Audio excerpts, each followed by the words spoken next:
So this will be a first. I just want to show you I have to back up to this dock, like a portable dock. Never done that before, so we'll see how that goes. I managed to get backed up to this at just the right angle on the first try, pretty miraculously, but there was another driver that spotted me when I was part of the way through the maneuver. So that was nice, because then you can't see, like, unlike a regular dock door where you can see what's on the sides of it, and usually there's yellow markings. Most of the time they're totally faded, but you can kind of see where exactly you're supposed to line up. You don't have that with this, so you have to eyeball it beforehand and try to back where you think it is. So having another driver as another set of eyes to help me see that I was backing up correctly was great. But the other thing that I did that I would recommend is, like, it's kind of muddy and crappy out, and you can see tire tracks. So I was able to use the tire tracks of the driver before me to back up to it nice and straight. That totally helped. And then the other driver was like, well, I don't know, they might have to put some kind of he's like, they might have to move that up to you, but it's not high enough to meet my trailer. So I'm not sure. There was someone right before me getting loaded that looked like they had the same setup that I have. We will find out when this dude gets back from his lunch break. Sometimes when it's like rainy or it's like spitting rain, weird mix of rain and snow, I keep this in the passenger door, and I'll use this to clear off my mirror when I'm backing, just to make sure I can see better, because especially if it's something like this where it's kind of hard to see exactly what I'm backing up to, a little thing like that is worth a few extra seconds. Okay, to answer the question of how the lift gate gets onto the back of the trailer, the forklift operator just goes up to the side of that lift gate at the end closest to my trailer and lifts it up above the back end of my trailer, and then I back up under it and he sets it down. Pretty simple. So that's what we did. I'm happy with how easy that went. Pretty cool. So a lot of sitting today. A lot of sitting every day. But anyway, we're not complaining, right? Because we're gainfully employed, or the closest approximation.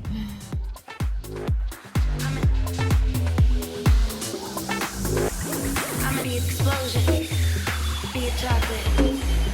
Be explosion. Be a chocolate. Be explosion. Be a chocolate. Be explosion.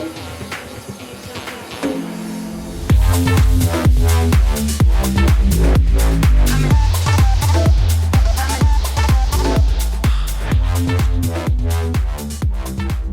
All right, there's me. This is an example of a little mom and pop. Ooh, calm down, guys. Yeah, there's me. And I'm delivering to this little appliance store. There was just like a box truck parked over there, and I was like, where am I supposed to go? But I'm going around the back of the building, and then there's a loading dock. So here we go. Okay, let's see if we can get some decent video, even though it's kind of dark. I'm going to very slowly, very carefully back here. I can show you this. There's like a turn here. Cars will be coming around. You can see this box truck. I don't know what that guy's doing. I don't know if he's also delivering here. Let's find out. So he's going around me now that I've given the universal signal for, I'm trying to back this bitch of flashers. And these trucks also have the beepity beep, which I kind of used to hate because I felt like it was embarrassing. But now I like it because I feel like it is safer for people to be able to hear when I'm backing as well as see. I had a driver stop me the other day inside a truck stop, and he was like, were you that GP driver? And I was like, yeah. And he said, oh, I noticed you were using your flashers when you were backing. A lot of drivers don't do that. And I'm like, yeah, they really should. All right, I need to actually get away from this curb. I'm a little too close. And this place is situated a little bit weird. It's right on a kind of a somewhat busy street. You can see the reflection on my face of the stoplights. I'm just gonna go nice and slow here. I see another box truck coming out of this lot that is about to turn onto this direction, so I'm just gonna stop and wait for him to pass me.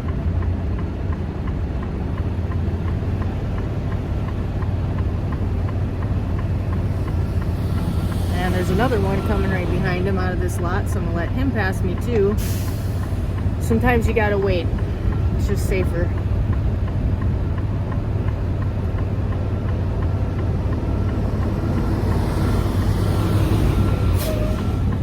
Okay.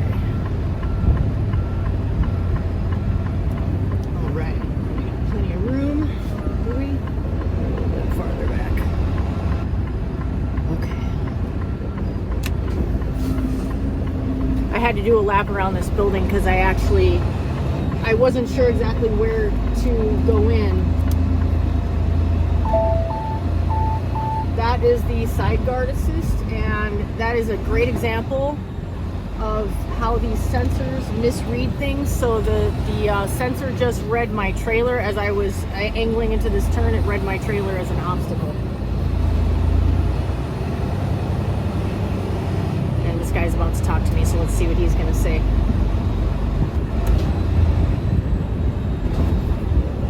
Hello. Sure. Tandem's all the way to the back Yep, for us? no problem. And he told you which dock? Yeah, the farther one. Yep. Be back there. Okay, sounds good.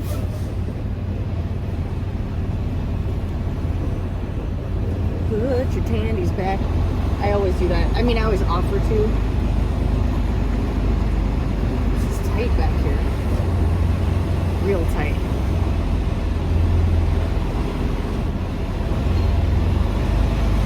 But we love a little obstacle course because it's a fun challenge. Famous last words. Shut up, Jana.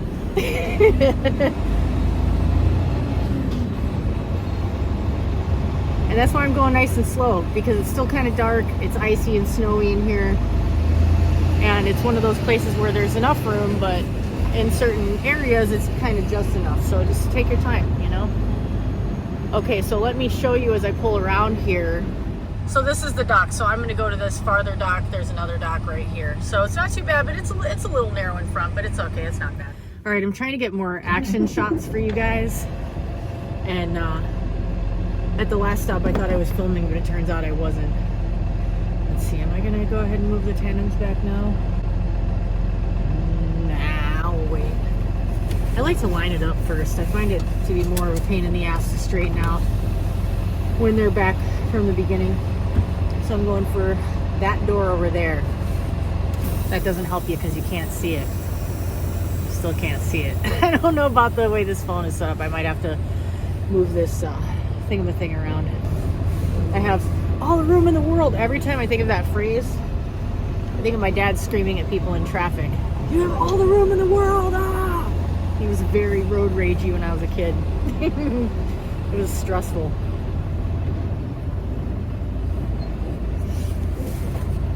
Get the seatbelt out of the way. Put the flashies on, even though it's just me. That's okay. Just assume some rando might be coming in behind us and we don't want to be confusing people. Coming from kind of far away.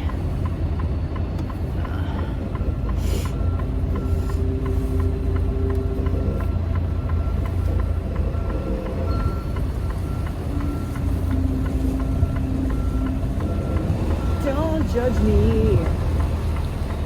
Or do. You can do that too, that's fine. I don't care too much. No one can judge me as harshly as I judge myself. It's a fact. Huh. See? Not too shabby. Just in case you didn't see. Not bad for the first attempt. Okay, let's take care of these tandies.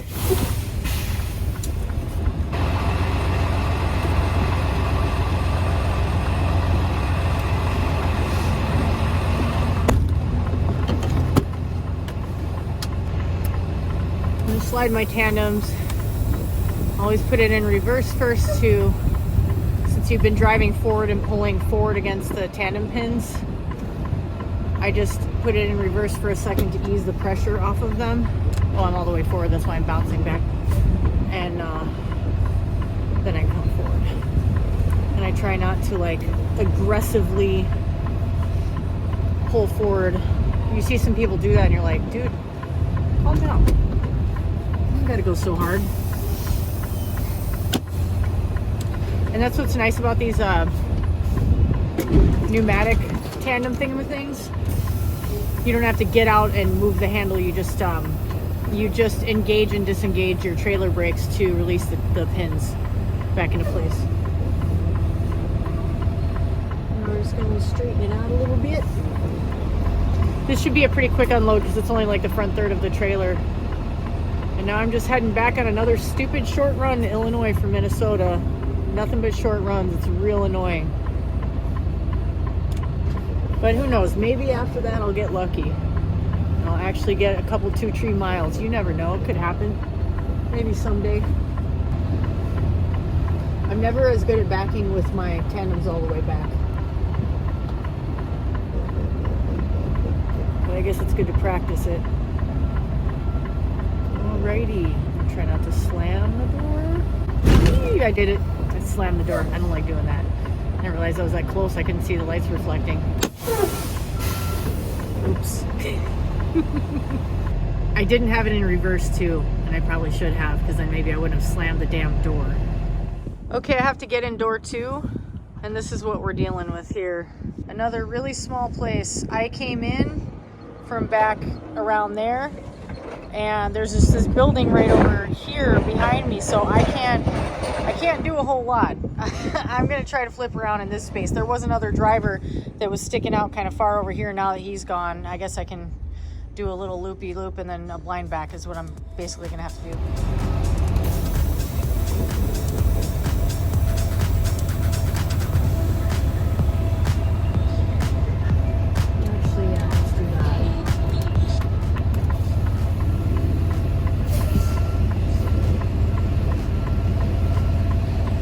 Very slowly back up around this blind corner a little bit, so I can flip around on my driver's side and do a side back.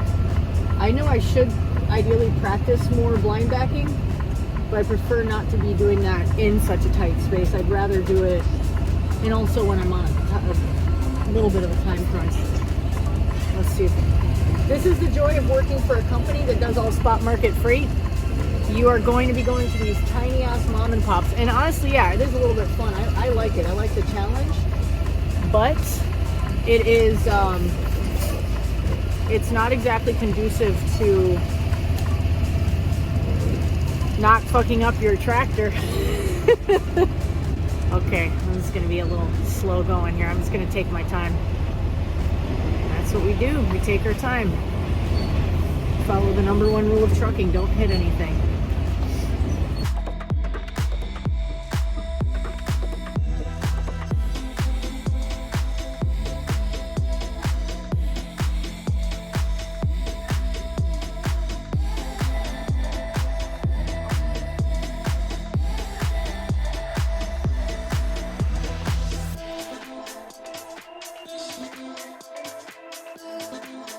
Okay, now we're just going straighten out.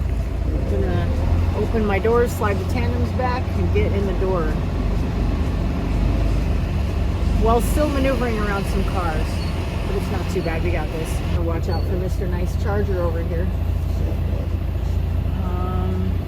Yeah, I'm gonna wait to slide my tandems back until I'm lined up with the door and away from all these cars, so I have a narrower base to maneuver and not increase the risk of getting too close to someone's car.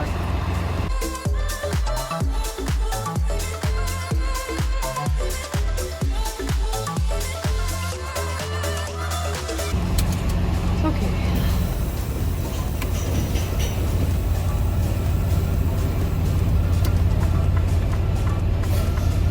How you doing?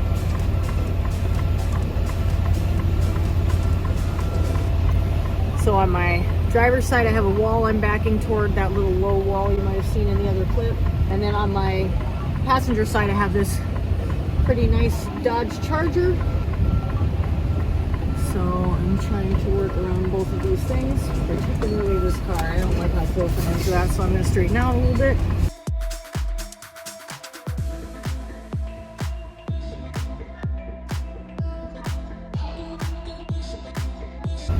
Sometimes it's better to get farther away. And I think I'm actually a lot farther away from that Dodge than I think I am, but I don't care. I'm just like, if I look like I'm remotely close to it, I'm just gonna stay. I'm gonna readjust. It's not worth it.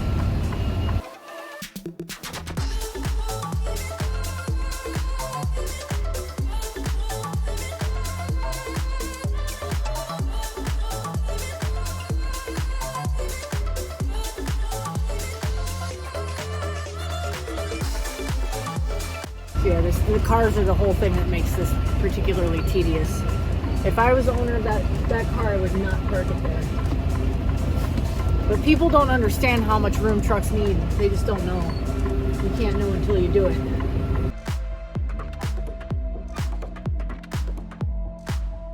Alrighty, we're gonna fix our tandems and then we're gonna readjust.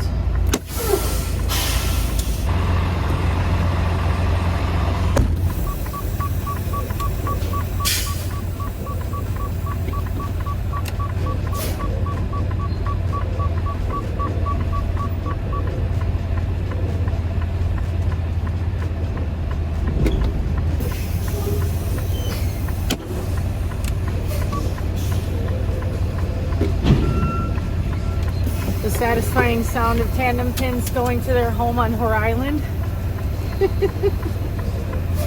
I can't help myself.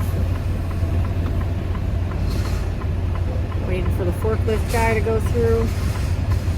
This is the mom and pop experience. Little obstacle course. Random people driving through where you need to be. And you just got to be patient. And meanwhile, because this is not on the hour, it's by the mile, you are not getting paid for this time.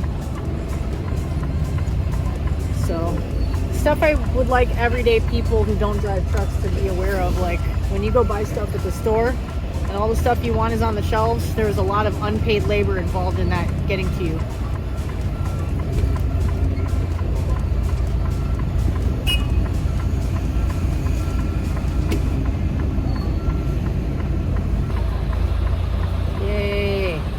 That was going to take a lot longer. It still took a long time, but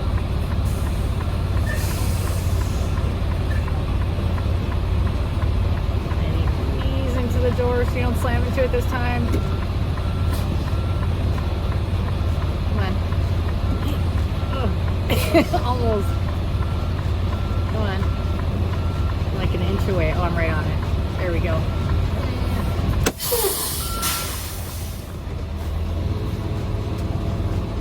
Dang it, I was trying to show you and he just moved. That's the Dodge I was talking about. And so I was coming between this little wall here and his car, which he was closer, but basically about the same distance out from the wall as that other car right there. And I was backing between those two things, just to sort of explain what I was showing as I was backing. Hello, little end of day video for you. I'm so tired and so hungry, so I'm going to try to keep this brief, but I want to show you really quick the way that I'm keeping the microwave door open, because I'm sitting on an angle like I am a lot of the time, is I'm using my beauty blender. You like that? I'm like, oh, that'll work. Just wedge it in there. That's not the first time I've done that. You gotta get creative when you're filming in your truck sometimes. Come on, Apple. Why aren't you being a good tripod this time? Dang it. It's rolling on me. Okay, so I've got some good food. I'm excited because I stopped at a Quick Trip today because I happen to be in the area where there's Quick Trips in Wisconsin, and they had chicken and rice soup, which is always really decent from there, so I'm excited to have some soup. And I got some mac and cheese. I don't know when I'm gonna eat that, probably tomorrow. I had a long day. It was a day I think of as kind of a good day, except not enough driving, which has been the theme. And I am gonna make a video now that I've, basically revealed in my last video that I'm working at GP Transco. It's the first time that I've talked about a job in name while I was actually working there, which is difficult. I have mixed feelings about it for a couple of reasons that I'll get into in a second. I am thinking I will make a video talking specifically just about my experience working at GP and what I like and what I haven't liked about it. But you guys will already kind of guess, if you've been following me, what I haven't liked about it, which is kind of, today was a good illustration of that. It was a lot of, 3 stops.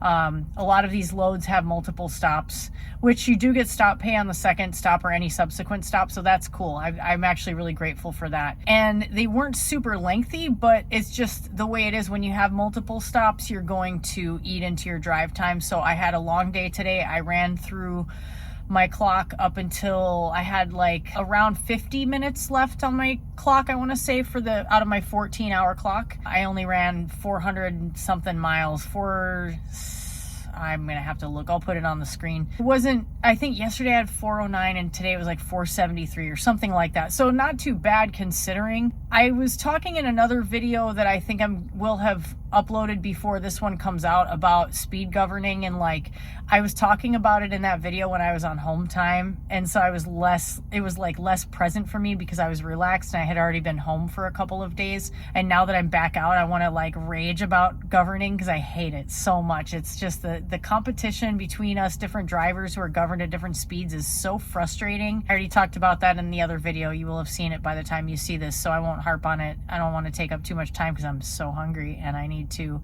eat and get myself settled in and get to sleep as soon as I can so I can start bright and early or dark and early tomorrow, because we'll be starting before the sun like we usually do. Me and my truck. I just posted last night the video I was singing in my trailer. I do that often, and I probably will try to make more singing videos because I just enjoy it. I'm a singer. I used to sing in a couple of bands and sung in a cover band for a long time, and it's fun singing in the trailer because it makes such a cool reverb sound when the trailer's empty. Obviously, pretty much anytime I have to go inside the trailer to sweep it or pick up debris, I'm gonna sing a little bit in there, usually at least a verse or two. And sometimes I'm like, why don't I record this and try to make some kind of a cool little TikTok or something? Still kind of trying to get myself to do TikTok, but in a very half-assed way because it feels overwhelming. I did get some footage today that hopefully will be included in this, and I was thinking I'll show all 3 stops because I filmed myself backing and stuff like that, and that way you can get a feel for like, here's the stuff that eats up the time that I could be driving, but I'm not able to. And then also a lot of what has been challenging with this particular job is just spending a lot of time in the Midwest, which is where most of their freight is. Understandably, it's dry van freight. It's, run through the Midwest, but that means you're going through a lot of like city driving. And that's a challenge. Like today I was in Minneapolis, Madison, not in Wisconsin, but I guess I was a pretty far west of Wisconsin. Yeah, Wisconsin, Milwaukee. I'm tired, sorry. But then one other thing I wanted to say about, oh dang, I'm losing my train of thought. Sorry if I said I was going to talk about something and then I don't end up saying it. But I went and just glanced at the comments on the video where I was singing. What I was about to say a minute ago is that when I say we, I'm talking about me and the truck. And I don't know about you guys, but I talk to my truck. I bet a lot of you do too. And my truck talks back to me. Someday maybe I'll do the voice for you if I'm not too embarrassed about it. I always make inanimate things talk, more so like dogs. Dogs always have a certain voice that I do for them, of course. I know you guys all do it too if you have dogs, cats, whatever. It's part of the fun, right? But someone commented, it was like one of the first comments, they were like, oh, expect to get a random drug test in your future. And I was like, oh geez, here we go. And it's like, do you really think that someone singing in their trailer is automatically indicative of them like being under the influence of something? And I actually did laugh at first, and then I got kind of annoyed because many of you know, I've talked about it a lot on my channel, that I'm really active. I was really active in my recovery group before trucking. Now I haven't gone to a meeting in a long time, but I still talk very regularly with the facilitator of our group who I used to co-facilitate with. And we still kind of like talk about different recovery related things. I talk about different things that I think about relating to recovery, and I always want to make videos talking about recovery, and this time of year is really a good time to address that, so hopefully I'll sit down and do it. It's like I've been feeling kind of listless and just like depressed with my dog passing away, and the holidays are always a little bit difficult, and I haven't felt like filming, and now all of a sudden I have all these ideas and I'm like, I gotta record and I gotta like sit down and edit and stuff. But I would like to make a video talking about recovery because I think the way that people are approaching like habit change is different than it used to be, and I think that's super cool, and it's more accessible to more people to consider habit change from a less like black and white standpoint of like, you don't have to necessarily, maybe you do need to overhaul your life like I did at one point, more than one point, let's be honest, but maybe like making subtle changes can help you, and that's something that I would love to delve into because I always want to encourage people and let people know that you can improve your life without being like, it's really scary to make change, and that's normal because we're kind of all creatures of habit, and it's part of like our survival mechanism that sometimes goes haywire when we struggle with something, and we can all make changes, and sometimes it sounds scarier than it actually is, and it's really It goes back to that old tome, like the longest journey begins with one step or something. I'm getting it wrong, but you know what I'm trying to say. But when I saw that comment, I was like, oh man, am I going to have to worry now about, because I automatically, when I think of drug tests, I'm like, oh, that's going to take time out of my work day. You know, that's like the main thing I think about. It feels good to not have any concern about it. It's like the last thing I would be worried about. But, you know, people have warned me about saying what company I work for that specific reason, because then people who, for whatever reason on the, you know, angry people on the internet that want to mess with you will call your company and say stuff. So I'm like, is this person gonna like call my company and try to say that I'm like under the influence in my video or something? I'm like, whatever. I can't worry about that too much. But I'm glad to talk about, and actually a main reason why I wanted to sorry, my eyes are so itchy. A main reason why I wanted to talk, like just reveal where I work, is because I wanted to be able to show more video of what I'm actually doing during the day. I want to show things like backing. I want people to be able to see it because it's way more interesting than just me standing here talking to my phone. So that was really the only way to do it, because GP's trailers and trucks are very, very distinctive. Like if you've seen any of my recent videos where there was a sudden black and white clip, or like a clip where the video was very desaturated, that's because I was trying to hide the color of the truck because it's so distinctive that most of the other trucks you see on the road that have that color, if they're not GP trucks, they're former GP trucks that someone bought from them. So anyway, I'm gonna put this down, but that was my day. I just had a long day with multiple stops, and but it was a decent day. I guess I can't complain. Got some good video. Hopefully you guys will enjoy. And I'm gonna eat some soup now because I go hard, man. I am hardcore. I eat soup and watch Netflix and try to watch Netflix and pass out while I try to watch it because I'm so tired from working all day. Okay, I'll talk to you later.